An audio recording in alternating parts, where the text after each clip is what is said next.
여러분이 어려서 그 수수께끼 놀이를 좀 해보신 적이 있을 것입니다. 어떤 사물을 빗대서 말을 해서 그 뜻이나 이름을 알아맞추는 놀이를 수수께끼 놀이라고 하는데, 저도 어릴 때 수수께끼를 놀이를 많이 했습니다.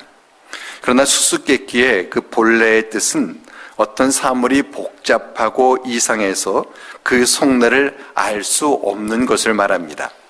저 사람이 왜 저러는지 참 수수께끼야 라고 말을 한다든지, 저 안에 뭐가 들어있는지 수수께끼야 라고 말을 하면서 알 수 없는 것을 말할 때 수수께끼라고 합니다. 오늘 본문에 보면은 이스라엘 백성들이 깨닫지 못하는 상황을 수수께끼라고 표현을 하고 있습니다. 남유다는 3처에 걸쳐서 바벨론의 침공을 받았습니다. 첫 번째 침공은 여호야김 왕 시절에 받았고, 두 번째 침공은 여호야긴 왕 시절에 받았습니다. 그리고 마지막 세 번째 시드기야 왕 때에 받게 되는데, 이 이스라엘 백성들이 바벨론에 의해서 이렇게 침공을 받는 것, 저들이 이해하기가 참 어려운 문제였습니다. 왜냐하면 자신들은 하나님의 선택받은 백성들이고 이방 나라 백성들에 의해서 침공을 받고 멸망 위기에 놓인다는 것이 이스라엘 백성들로서는 이해할 수 없는 일이었습니다. 이처럼 유다가 바벨론의 침공을 받고 또 바벨론의 포로로 끌려오게 되는 것은 사실은 그 뒤에 하나님의 역사가 있습니다. 하나님께서 저들을 징계하셔서 저들을 이제 하나님께로 돌아오게 하시려는 겁니다. 유다가 우상 숭배에 빠져 스스로 헤어나오지를 못하고 있을 때에 하나님께서 바벨론을 통해서 저들을 징계하시고 저들이 하나님께로 돌아오게 하는 겁니다. 그러나 유다 백성들은 그것을 알 수가 없었습니다. 수수께끼였습니다. 그래서 하나님께서 저들이 깨닫지 못하는 수수께끼를 이제 비유를 통해서 말씀을 하시고 또 그 비유가 어떤 의미인지를 설명을 해 주십니다. 먼저 1절과 2절입니다. 여호와의 말씀이 내게 임하여 이르시되, 인자야 너는 이스라엘 족속에게 수수께끼와 비유를 말하라. 여호와의 말씀이 내게 임했다라고 하는 것은 하나님께서 에스겔에게 계시하셨다라는 것입니다. 에스겔이 이것을 지금 언급하는 이유는 이스라엘 백성들로 하여금 자신이 하는 말이 자신 개인의 말이 아니라 하나님께서 하시는 말씀인 것을 알게 하기 위함입니다. 그러나 이스라엘 백성들은 지금까지 에스겔이 여러 번 예언의 말을 해도 그 말을 심각하게 받지를 않았습니다. 그래서 하나님께서 에스겔에게 수수께끼와 비유를 말하라 하셨습니다. 보통 사람이 그냥 잘 알아듣는 평범한 말을 하면은 흘려듣다가도 뭔가 좀 특별한 말, 수수께끼 같은 말, 비유를 말하면은 관심 있게 듣고 싶은 마음을 갖게 됩니다. 하나님께서 이스라엘 백성들에게 정말 꼭 들어야 한다라고 하는 의미에서 수수께끼를 말하고 또 비유로 말하게 하신 것입니다. 3절로 6절 말씀 함께 읽습니다. 여호와께서 이같이 말씀하여 이르시되, 색깔이 화려하고 날개가 크고 깃이 길고 털이 숱한 큰 독수리가 레바논에 이르러 백향목 높은 가지를 꺾되 그 연한 가지 끝을 꺾어가지고 장사하는 땅에 이르러 상인의 성읍에 두고 또 그 땅에 종자를 꺾고 옥토에 심되 수양버들 가지처럼 큰 물가에 심더니 그것이 자라며 높지 아니한 포도나무 곧 굵은 가지와 가는 가지가 난 포도나무가 되어 그 가지는 독수리를 향하였고 그 뿌리는 독수리 아래에 있었더라. 이것은 비유입니다. 이것을 무엇을 의미하는가 하는 것이 중요합니다. 독수리는 강력한 힘을 가진 자를 말하는데, 그 독수리가 색깔이 화려하다는 것은 인종과 관습이 다른 여러 민족을 다스린다는 겁니다. 그 독수리가 날개가 크고 길이 길다는 것은 그 권세가 강력해서 넓은 지역을 통치한다는 겁니다. 또 그 독수리가 털이 숱하다는 것은 그가 거느린 군대의 수가 무수히 많다는 겁니다. 이 독수리는 당시에 여러 민족을 통치하던 강대국인 이 바벨론의 느부갓네살 왕을 말한다고 해석할 수 있습니다. 그런데 그 독수리가 레바논에 이르러 백향목 높은 가지를 꺾는다라고 했습니다. 레바논에 이른다는 것은 레바논 그 땅을 말하는 것이 아니라 레바논에서 가져온 백향목으로 지은 예루살렘의 왕궁을 두고 하는 말입니다. 다윗과 솔로몬이 왕궁을 지을 때에 당시에 가장 좋은 나무인 레바논의 백향목을 가져다가 지었기 때문에 이같이 말하는 것입니다. 그래서 백향목 높은 가지를 꺾는다라고 했습니다. 이것은 남유다 왕을 왕위에서 이제 내려앉히겠다라고 하는 말을 하는 것입니다. 근데 그 연한 가지 끝을 꺾겠다라고 했습니다. 연한 가지란 이제 막 왕위에 오른 남유다의 여호야긴 왕을 말하는 것입니다.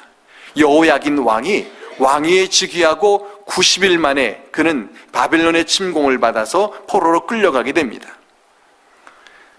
그 연한 가지를 꺾고 장사하는 땅에 이르러 상인의 서급에 둔다는 것은 유다의 왕을 바벨론의 이제 포로로 잡아가는 것을 두고 하는 말입니다. 바벨론의 느부갓네살 왕이 주전 597년에 2차로 예루살렘을 침공했을 때 여호야긴 왕을 잡아갔는데 이것을 두고 연한 가지를 꺾고 상인의 성읍에 둔다 이렇게 말을 하고 있는 것입니다. 그리고 그 땅의 종자를 꺾고 옥토에 심되 수양버들 가지처럼 큰 물가에 심었다라고 했습니다. 그 땅의 종자는 바벨론에 잡혀간 이 여호야긴을 대신해서 남유다의 왕이 된 시드기야를 두고 하는 말입니다.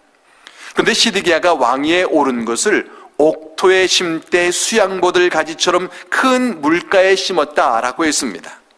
수양버들을 큰 물가에 심었다는 것은 바벨론이 시드기야를 왕위에 세워놓고 그를 후원하고 또 그를 도와주면서 그를 꼭두각시처럼 조종한 것을 두고 하는 말입니다.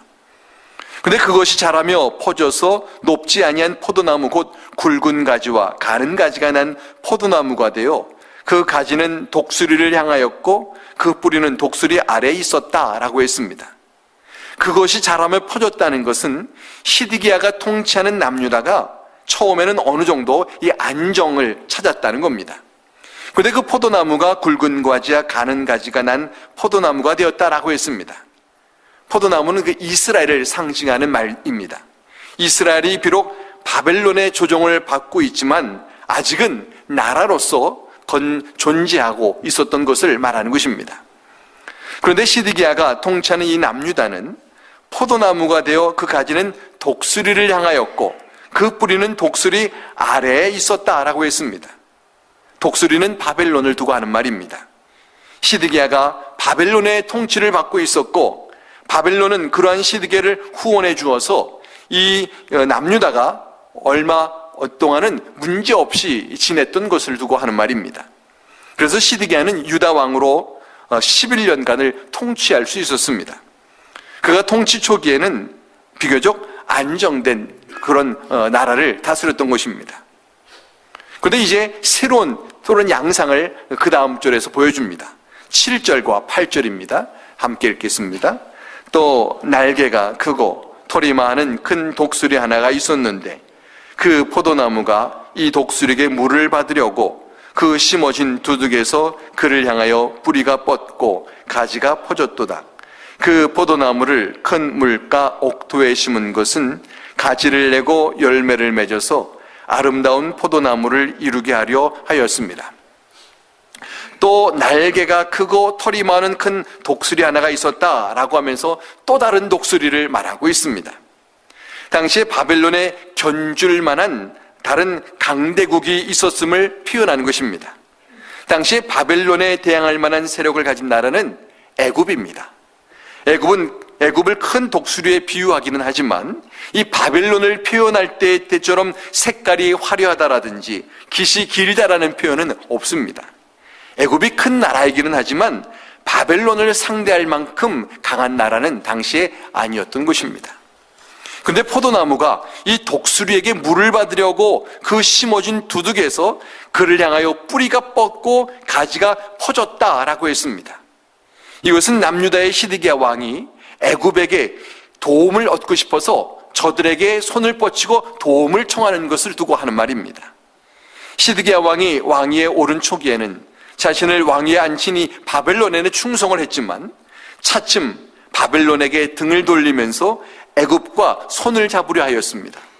그래서 이것을 그 포도나무를 큰 물가 옥토에 심은 것은 가지를 내고 열매를 맺어서 아름다운 포도를 이루게 하려 합니다 라고, 이 바벨론이 처음 이 시드기야를 왕에 세울 때는 바벨론을 잘 섬기는 왕 삼으려고 꼭두가시로 세운 것인데, 그가 조금씩 변해져 갔던 것을 두고 하는 말입니다.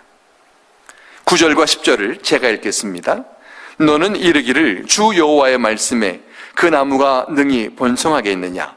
이 독수리가 어찌 그 뿌리를 빼고 열매를 따며 그 나무가 시들게 하지 아니하겠으며 그 연한 잎사귀가 마르게 하지 아니하겠느냐? 많은 백성이나 강한 팔이 아니라도 그 뿌리를 뽑으리라. 볼지어다 그것이 심어졌으나 번성하겠느냐? 동풍에 부딪힐 때 아주 마르지 아니하겠느냐? 그 자라던 두둑에서 마르리라 하셨다 하라. 그 나무가 능히 번성하겠느냐라고 하는 말은 그 나무가 절대로 번성하지 못한다라는 말을 지금 강조하면서 하는 말입니다. 이 독수리가 어찌 그 뿌리를 빼고 열매를 따며 그 나무가 시들게 하지 아니하겠으며 그 연한 잎사귀가 마르게 하지 아니하겠느냐라고 하는 말 역시 그 뿌리가 빠지고 나무가 시들고 잎사귀가 다 말라 비틀어 죽게 될 것이다 라고 강하게 말하고 강조하는 말입니다. 애굽을 의지한 시드기야를 바벨론이 결코 가만두지 않을 것을 이야기하고 있는 것입니다. 바벨론이 예루살렘을 공격하여서 시드기야 왕을 왕위에서 내릴 뿐만 아니라 그를 눈을 빼고 그를 끌고 바벨론으로 가고 예루살렘은 망하게 될 것을 두고 말을 하고 있습니다. 실제로 이런 일이 주전 586년에 벌어졌습니다. 시드기야가 바벨론의 손에서 벗어나기 위해서 애굽에게 도움을 청하자 화가 난 바벨론의 느부갓네살 왕은 예루살렘을 침공하고 성과 왕궁을 부수고 시드기야의 두 눈을 뽑고 그를 바벨론으로 끌고 갔습니다. 그래서 바벨론의 침공을 동풍에다가 본문에 비유를 합니다. 팔레스타인은 5월과 10월에 동풍이 부는데 이때 그 바람이 너무 뜨겁고 강해서 농작물들이 상하고 또 우물과 샘이 말라 큰 피해를 입는다고 합니다. 바벨론이 예루살렘을 침공한 것을 이 동풍으로 표현한 것입니다. 이처럼 하나님께서는 이스라엘이 회개하고 하나님께로 돌아오게 하시려고 이 바벨론을 사용하신 것인데 또 그것을 위해서 에스겔을 통해서 저들에게 예언도 하셨는데 저들은 그것을 깨닫지 못했을 뿐만 아니라 저들이 애굽에 도움을 청하면서 이 바벨론에 대하여 항거하려 했던 것입니다. 저들에게는 이와 같은 일들이 수수께끼와 같았습니다. 왜 자신들이 바벨론으로 통해서 그렇게 고난을 당하고 있는지, 왜 자신들이 애굽의 도움을 청하는데 그것이 먹혀들지 않는지, 하나님이 우리 편이 계실 텐데 왜 우리가 계속 이렇게 어려움을 겪는가 하는 것이 이스라엘 백성들에게는 수수께끼였던 것입니다.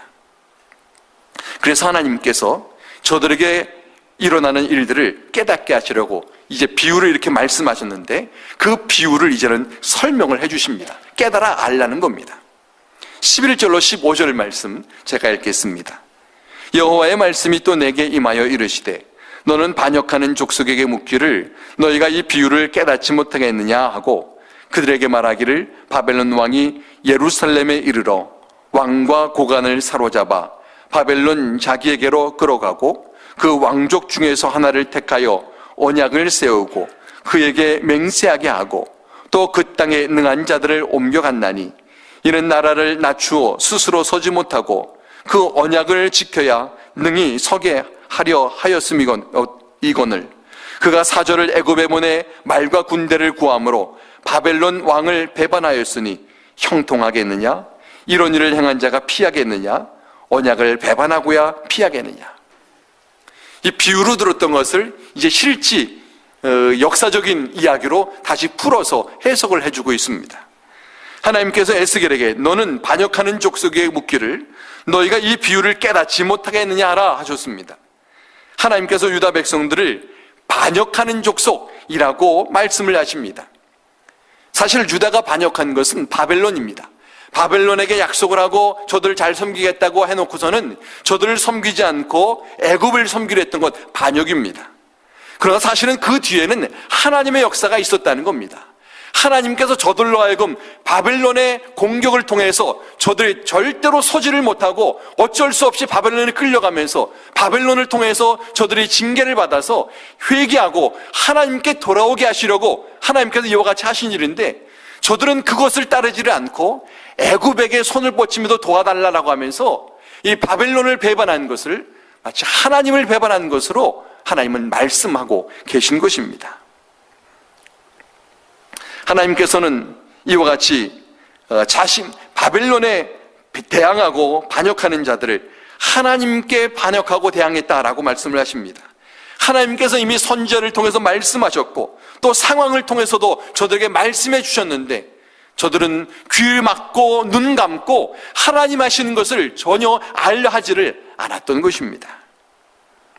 그렇기 때문에 저들에게는 선지자의 예언을 듣는 영적 귀가 필요했고, 상황을 통해 하나님 말씀하시는 영적 시각이 필요했는데 저들은 그러지를 못했던 겁니다.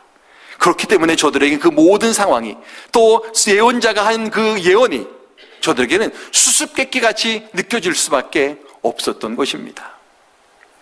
여러분, 우리도 오늘날 우리의 삶 가운데 일어난 일들이나 하나님께서 말씀을 통해 우리에게 하시는 말씀을 영적으로 그것을 보고자 하지 않는다면 우리에게도 수수께끼 같을 수밖에 없습니다.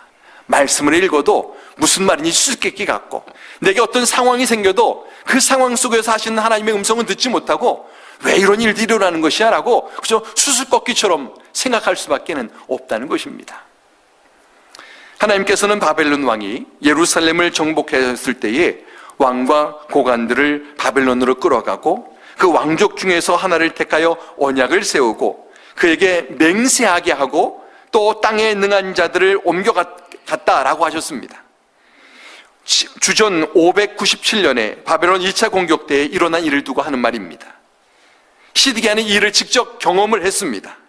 하나님께서 바벨론을 통해서 이전 왕 여호야긴을 끌어가게 하시고 또 자신을 왕으로 세우시고 또 그것을 통해서 바벨론을 통해서 이제 연단받게 하시는 그 일을 경험하게 하셨습니다.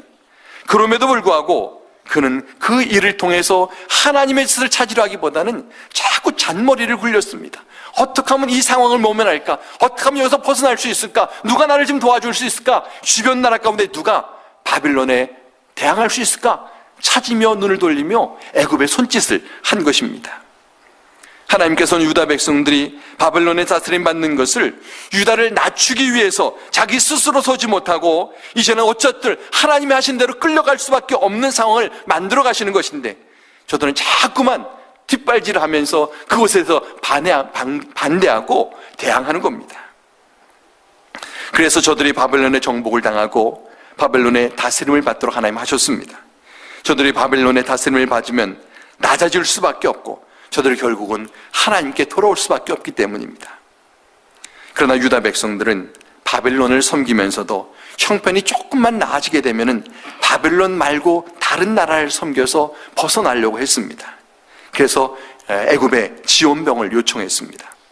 저들이 바벨론 왕을 배반하자 이 바벨론 왕은 그것을 참지를 못하고 저들을 또다시 공격을 합니다. 하나님께서는 저들이 바벨론 왕을 배반하여 형통하겠느냐, 이런 일을 행한 자가 피하겠느냐, 언약을 배반하고야 피하겠느냐라고 하면서 절대로 바벨론을 배반하고는 온전할 수 없다라는 것을 강조하며 말씀을 하십니다. 16절로 18절 말씀 제가 읽겠습니다. 주 여호와의 말씀이니라. 내가 나의 삶을 두고 맹세하노니 바벨론 왕이 그를 왕으로 세웠거늘 그가 맹세를 저버리고 언약을 배반하였은즉 그 왕이 거주하는 곳 바벨론에서 왕과 함께 있다가 죽을 것이라. 대적이 토성을 쌓고 사다리를 세우고 많은 사람을 멸절하려 할 때에 바로가 그 큰 군대와 많은 무리로도 그 전쟁에 그를 도와주지 못하리라.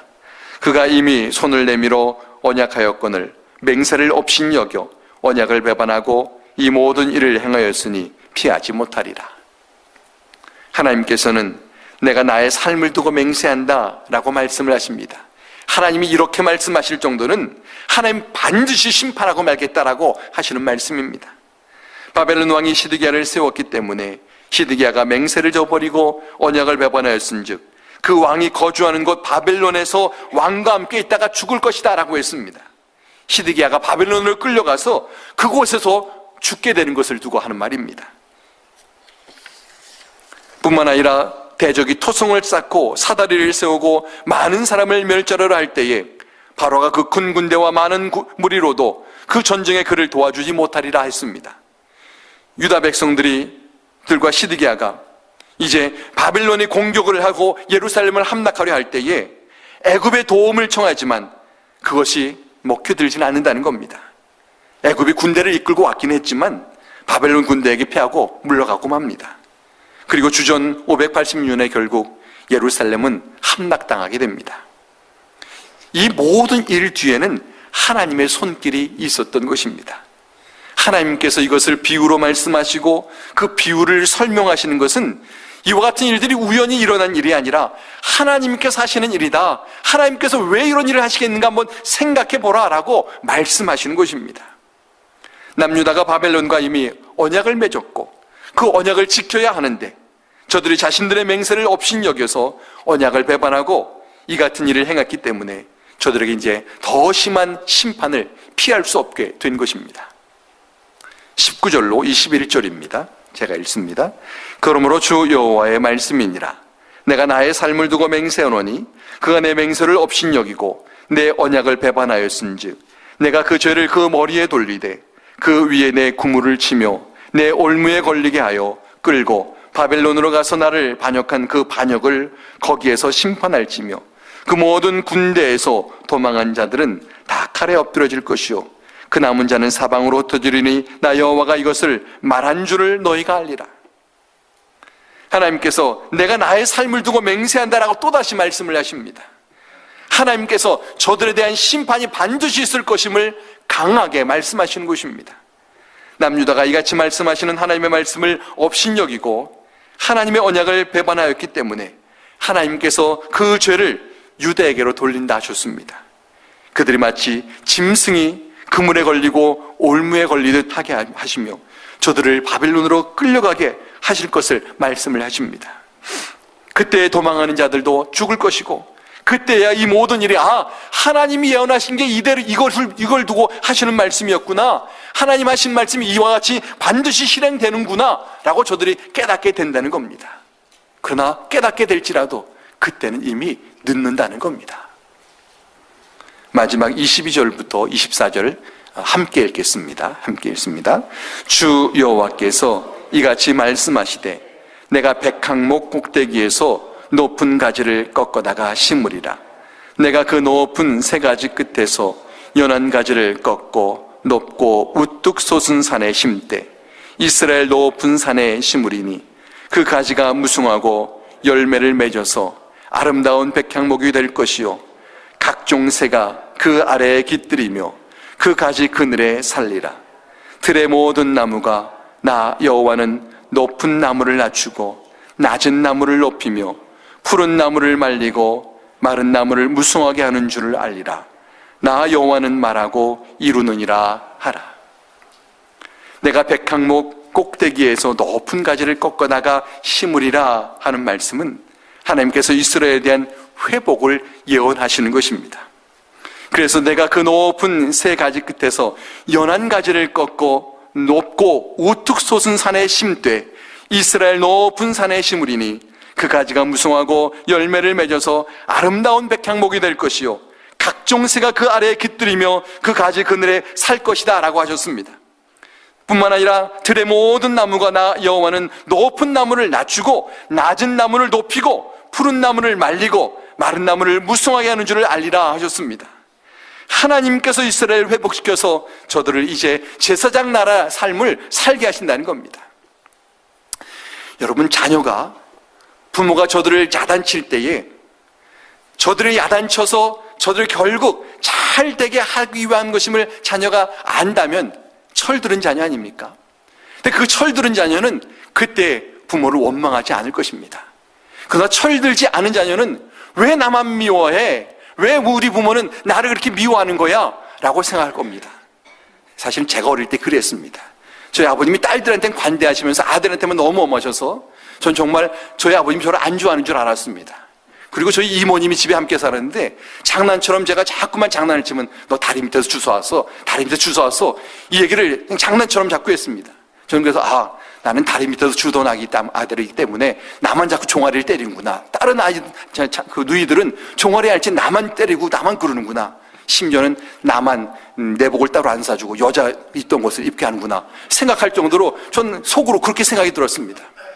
근데 제가 철이 들고 어른이 되고 보니까 아버지의 특별한 이유가 있었구나, 특별한 뜻이 있었구나, 아들이기 때문에 더 잘 키우기 위해서 그러셨구나라는 걸 뒤늦게 알게 되는 겁니다.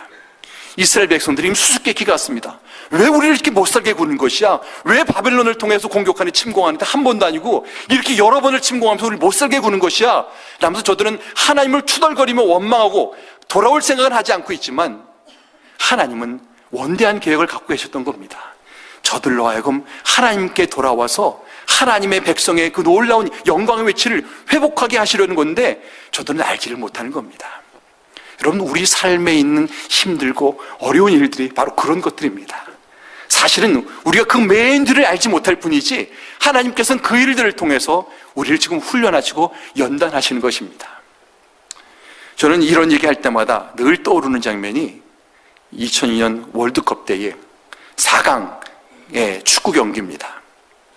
안정환 선수가 그 페널티킥을 실수할 때 얼마나 속상하든지, 이스라엘에서 뛰던 선수라서 이스라엘 선수를 잘 알아서 골을 잘 줄 알고 페널티킥 그 절호의 찬스에 시켰는데 실축을 하고 말았습니다.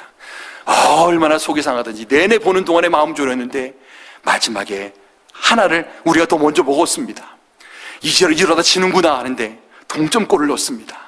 어쩌나 하되 마지막에 골든골을 넣어서 이겼습니다.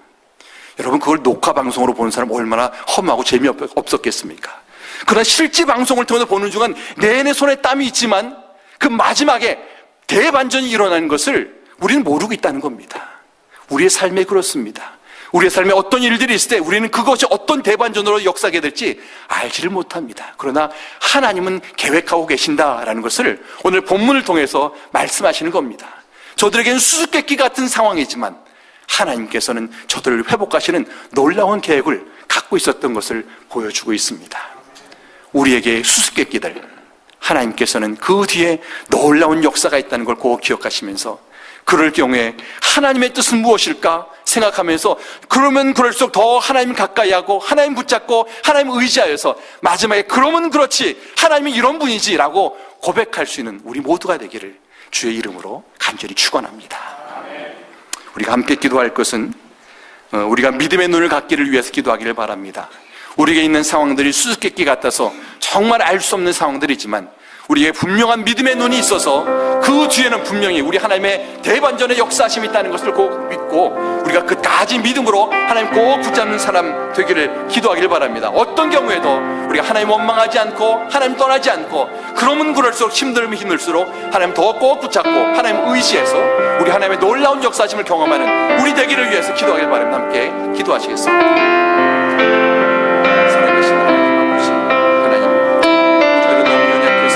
상황들이 수수께끼 같아 보이고 정말 왜 이런 일들이 있는지 그 뒤에 뭐가 있는지 알 수 없어서 우리 힘들어하지만 그러나 우리 하나님은 놀라운 역사심을 갖고 마지막까지도 아름답게 대반전의 역사를 준비하고 계시는데 우리가 그것을 모르기 때문에 자꾸 낙심하고 좌절하고 원망하고 불평하는데 하나님 우리를 도와주시옵소서.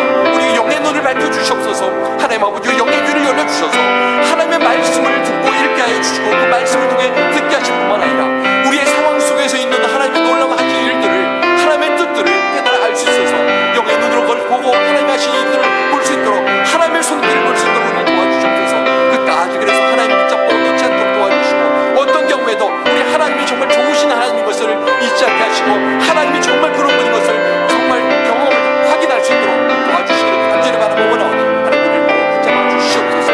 우리를 꼭 인도해 주시옵소서. 하나님 그 끝까지 우리 주님만 붙잡아 주옵소서.